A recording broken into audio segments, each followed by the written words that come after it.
Greater Kashmir चाहिए थी। National conference जो है कोड ऑफ कंडक्ट की वॉल्यूशन कर रहे हैं और जो है कि एक्स चीफ मिनिस्टर दो जो है, इन लोगों ने जैसे पहले बंदूक से डराया लोगों को, आर्मी से डराया, पुलिस से डराया, अब कुछ और हरबे इनके चल रहे हैं। और यहाँ तक भी सुनने आया है कि यहाँ के इनके जो कैंडिडेट्स हैं वो कॉन्स्टिट्यूंसीज में, क्योंकि इनकी आदतें रही है, फितरत रही है, इन्होंने एफआईआर्स लगवाए हैं बहुत सारे लोगों को स्टोन पेल्टर्स केसेस में। और अभी तक अब ये सुनने में आ रहा है कि बहुत सारी कॉन्स्टिट्यूंसीज में ये लोग आर्मी एंड पुलिस के थ्रू लोगों को डराने धमकाने की कोशिश की है। इनके लोकल लीडर्स ने लोकल आर्मी मेजर के साथ गए, चाय पिया, कॉफी पिया उधर, और वहां से निकले फिर लोगों को ये कहा कि देखो मैं मेजर के पास था, चाय पी रहा था, कॉफी पी रहा था, अब अगर तूने मेरे को वोट नहीं डाला तो मैं तुम्हें उठवा दूंगा। तो सेकंड एक ये है, इलेक्शन कमीशन ऑफ इंडिया से मेरी अपील है कि ये लोग जो नाजायज फायदा उठा रहे हैं, जो वर्कर्स को डरा रहे हैं, धमका रहे हैं, ये सब चीजें बंद हो और जहां पर ऐसा हो रहा है वहां पर उस कैंडिडेट को डिसमिस किया जाए। साथ में मेरी ये गुजारिश है कि अगर कानून देश का बदला,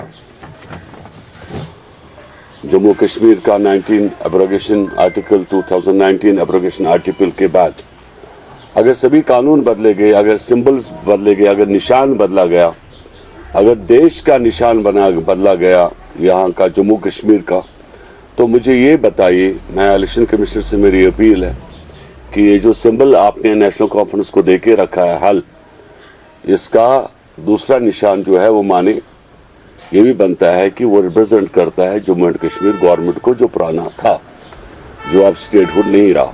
इसलिए कंफ्यूजन पैदा हो रहा है। इस अभी जो हुआ वो हुआ साउथ कश्मीर में, लेकिन सेंट्रल एंड नॉर्थ कश्मीर में इस सिंबल को बैन किया जाए। और कलमदाबाद का जो निशान है, क्योंकि सभी कानून बदले गए हैं और जब कानून बदले जाते हैं जो रियासती सरकारें होती है कि उनके सिंबल्स भी चेंज होते हैं, तो कलमदाबाद का भी सिंबल जो है चेंज किया जाए। ये मैं appeal election commission of India को कर रहा हूँ। आज फिर से मैं शुक्रगुजार हूँ इलेक्शन कमीशन ऑफ इंडिया का।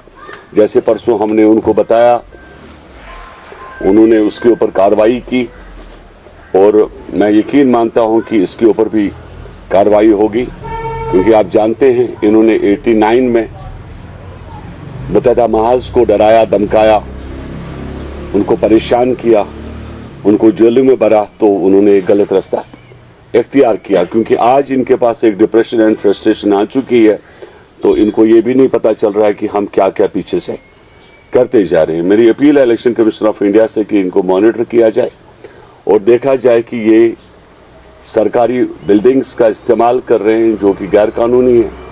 सरकारी बिल्डिंग्स में पोस्टर नहीं लगा सकते हैं, गैर कानूनी है।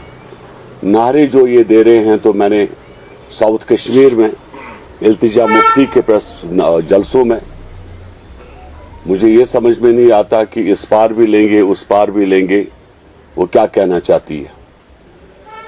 तो ये जो वॉल्यूशन हो रही है, ये जो संविधान के खिलाफ बात कर रहे हैं, ये जो दहशत फैला रहे हैं ये लोग, और सरजान बरकती वाली नाराबाजी जो पीडीपी के जलसों में चल रही है, उसको फटाफट बैन किया जाए। ट्रांसपेरेंसी के हिसाब से इलेक्शंस किया जाए जम्मू कश्मीर के अंदर, और लोगों को डराया धमकाया न जाए। मैं अपनी तरफ से, पार्टी की तरफ से आज एडवोकेट बिलाल लोधी को, अजहर लोधी को खान साहब कॉन्स्टिट्यूंसी का कैंडिडेट डिक्लेयर करता हूं, और इन्हीं अल्फाजों के साथ आप लोगों का शुक्रिया। कोई सवाल होगा तो पूछिएगा। वो तो बात चल रही है अंदर से उन लोगों की, यहाँ तो नेशनल कॉन्फ्रेंस और मैंने कहा 370 जो है, बिकॉज पार्लियामेंट में हमारी मेजॉरिटी नहीं बन पाएगी अगर हम